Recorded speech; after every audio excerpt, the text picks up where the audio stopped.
মাছের গাড়ি যাক, জনসাধারণের যাতায়াতটুকু থাক।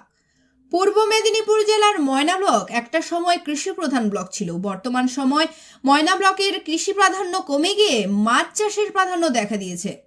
বর্তমানে ময়নাতে কৃষিকাজের থেকে মাছ চাষ অনেকটাই এগিয়ে। ময়নার বিভিন্ন প্রান্তের কৃষি জমিতে ধান চাষের পরিবর্তে মাছ চাষ করা হচ্ছে। বিপুল পরিমাণে এইসব মাছ বাইরে পাঠানোর জন্য কয়েকশো গাড়ি ব্যবহার করা হচ্ছে। এই সব গাড়ির কিছু কিছু চালক প্রশাসনের নিয়ম নীতি কোনোরূপ তোয়াক্কা না করে নিজেদের ইচ্ছায় যেখানে সেখানে ঘন্টার পর ঘন্টা গাড়ি দাঁড় করিয়ে মাছ লোড করার ফলে ময়নার বিভিন্ন জায়গায় ব্যাপক যানজটের সৃষ্টি হয়।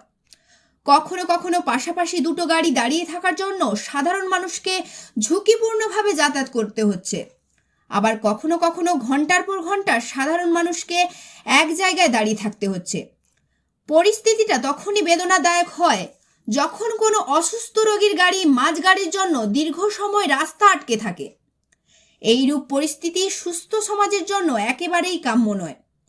মাছ চাষের উন্নতি হোক, তাতে আমাদের কোনো আপত্তি নেই, কিন্তু মাছের গাড়িগুলো প্রশাসনের নিয়ম নীতি মেনে যাতায়াত করুক এবং সাধারণ মানুষ যাতে ভালোভাবে ও নিরাপত্তার সঙ্গে যাতায়াত করতে পারে, সেটাই আমাদের দাবি।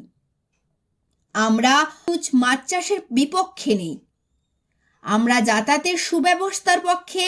আমাদের পক্ষে থেকে গাড়ির চালকের উদ্দেশ্যে বিশেষভাবে অনুরোধ, আপনারা গাড়ি চালানোর সরকারি নিয়ম নীতি মেনে সেই সঙ্গে সাধারণ মানুষের যাতায়াতের একটু ব্যবস্থা করে দিন।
ইচ্ছা করে আমরা